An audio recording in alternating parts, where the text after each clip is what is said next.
Bonjour, j'espère que ça va. Aujourd'hui on se retrouve pour une vidéo tuto couture masque. Donc avant de faire cette vidéo, j'ai deux petits points très rapidement à aborder. Le premier, c'est que je ne suis pas couturière. Je couds très rarement en fait. Les seules choses que je couds, c'est les trousses comme vous voyez juste là.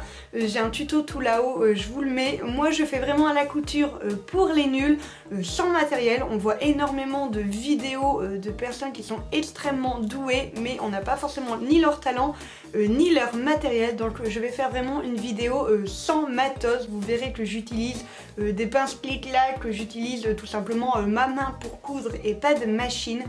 Donc voilà, je ne suis pas couturière, je ne connais pas les termes de couture, j'ai vraiment suivi en fait différents tutos et j'ai fait à ma sauce en fait le mien qui me correspondait le plus et qui était le plus simple et le plus rapide. Deuxième petit point, je ne vais pas parler du tout de normes là-dedans, je vous laisse aller voir au niveau du site AFNOR, je vous le mets en barre d'infos, ils expliquent tellement mieux que moi et je ne vais pas me lancer dans ce genre de sujet. Sachez juste que mes masques, quand on souffle, qu'on fait le fameux test de la bougie, et ben je peux vous assurer que mes bougies restent allumées et ne bougent absolument pas.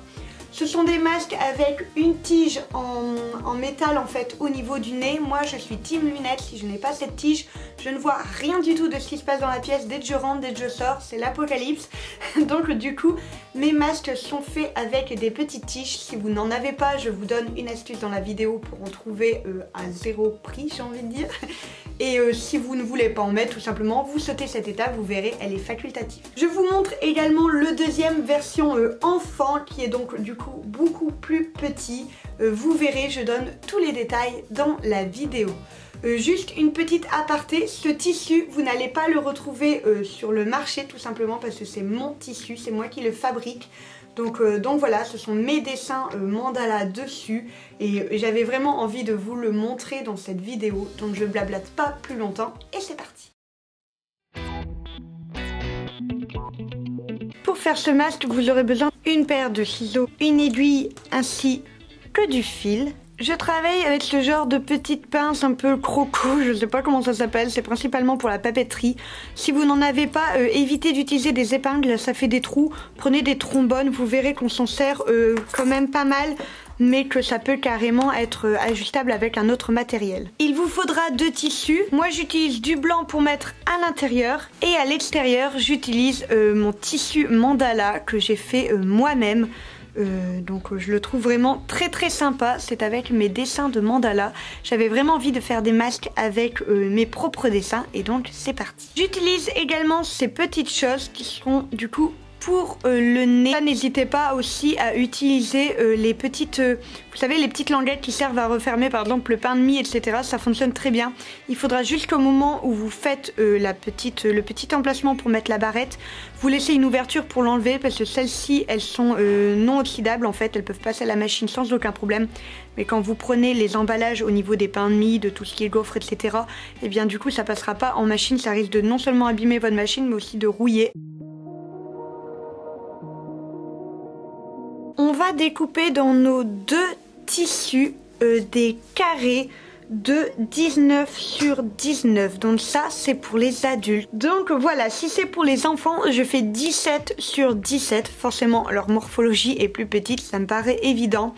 Ici je suis sur du 19 sur 19, donc c'est pour les adultes. N'hésitez pas à faire 20 sur 20 si vous avez tendance à avoir des masques qui sont un peu trop justes pour vous. Ça dépend vraiment de la morphologie de chacun. On va les mettre envers sur envers. Donc du coup je vais le mettre de ce côté là. Je vais maintenir avec mes petites pinces. On va commencer à coudre sur votre longueur. On va découper en tiers. Et on va commencer au troisième tiers. Donc si on le met dans ce sens là, on va commencer au troisième tiers. Vous faites tout simplement la longueur de votre masque. Donc moi ici 19 cm que j'ai divisé en 3, ça me donne 6,33. On va pas chipoter, on va mettre 6,3. et on va commencer à 0,5 cm du bord. Et on va descendre un petit peu, je vais vous montrer ça, on va pas aller jusqu'en bas, on va aller s'arrêter à un gros centimètre, donc à peu près ici, on va déjà coudre cette partie-là. Évidemment, vous le faites comme vous souhaitez. Moi, je double tous mes fils. Je trouve que c'est beaucoup plus pratique. Donc, évidemment, on commence au petit point que l'on avait fait. Si vous souhaitez être vraiment régulier, n'hésitez pas à faire tout simplement une petite ligne.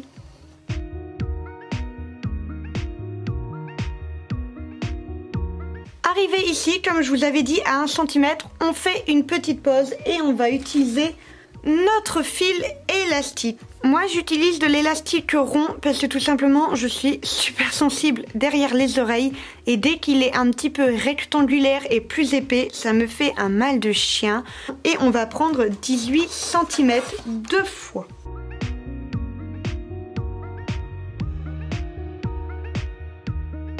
Je vais prendre du coup mon élastique, je vais ouvrir ce que l'on a fait et le glisser dedans sur le bord pour ne pas qu'il dépasse. Donc vous voyez, il se met entre les deux.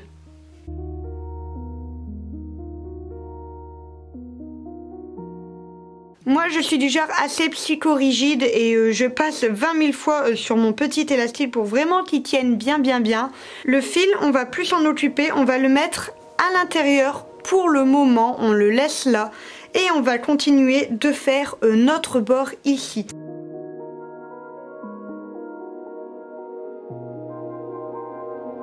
Une fois que l'on est ici, on va aller ouvrir tout simplement ce qu'on a fait pour récupérer notre élastique que, rappelez-vous, on a mis ici. Vous voyez, il est juste là. Le but, c'est de le mettre dans l'alignement pour le mettre ici. Moi, je fais tout simplement tenir avec une petite barrette, ça évite d'être embêtant.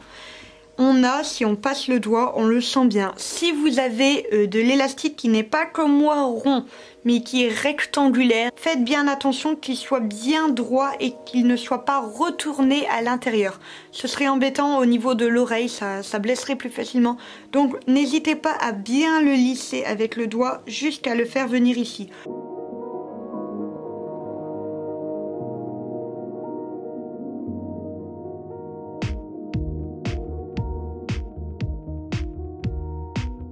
Quand on arrive ici, juste là à 1 cm, donc je rappelle, on a commencé au 2/3 ici, première partie d'élastique, on a cousu, deuxième partie du premier élastique, on a cousu, on va insérer du coup notre deuxième copain, pouf, on va aller le mettre ici, exactement comme on a fait tout à l'heure.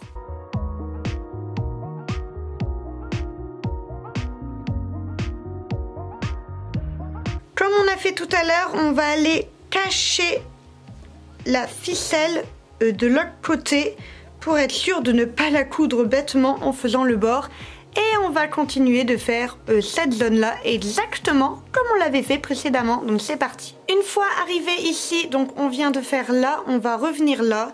On va enlever notre dernière pince qui de toute façon ne tient plus rien étant donné qu'absolument tout a été cousu. Et on va aller rechercher notre petit élastique pour aller le coudre sur sa dernière partie.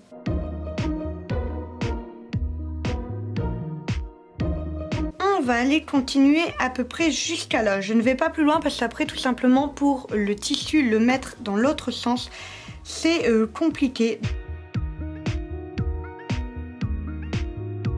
On arrive à ceci, on va aller le retourner. Donc moi je prends toujours le coin opposé, pouf, pour le tirer. Je trouve que c'est beaucoup plus facile.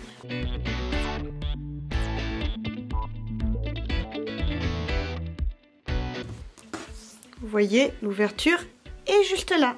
Une fois qu'on a ceci, donc voilà, vous allez imaginer que ce fer à lisser est un fer à repasser. Pour ceux qui n'ont pas de fer à repasser, ça fonctionne très bien. Et on va aller tout simplement mettre nos plis bien droits. Ça va être beaucoup plus pratique ensuite et ça sera tout simplement beaucoup plus joli.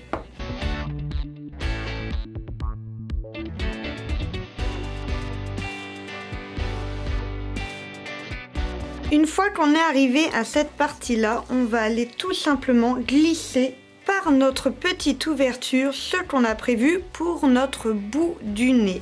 Donc, on va aller le mettre tout là-bas.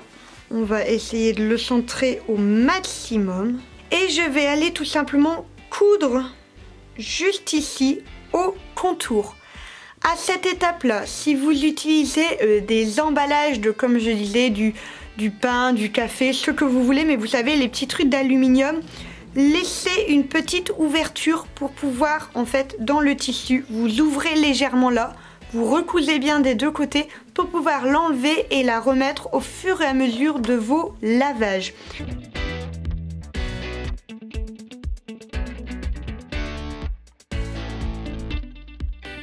Pour ce faire, je vais faire mon premier point qui passe à l'intérieur. Ça évite tout simplement d'avoir le petit bout de ficelle qui dépasse au niveau du nez.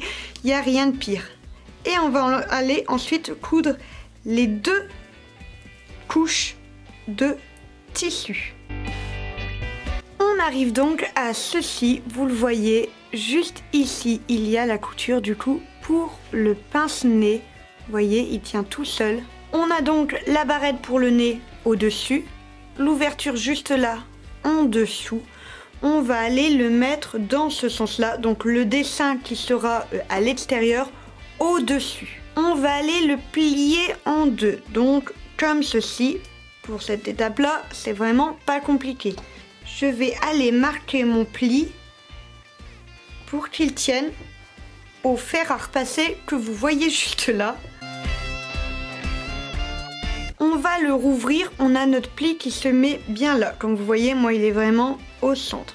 On va aller fermer d'un côté, fermer de l'autre. Et on va appuyer sans utiliser notre fer, notre lisseur, ce que vous voulez. On va juste appuyer pour marquer le pli. Quand on le met là, on les voit, ils sont juste là. On va pouvoir le retourner. Vous voyez, on voit encore nos plis.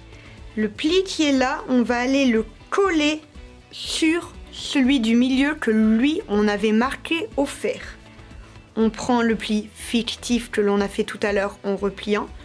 Et on va le poser ici. Je fais tenir avec des pinces, je trouve ça beaucoup plus facile. On va faire la même chose, on voit encore notre pli là. On va aller lui faire mettre au centre. On va aller marquer tout ceci.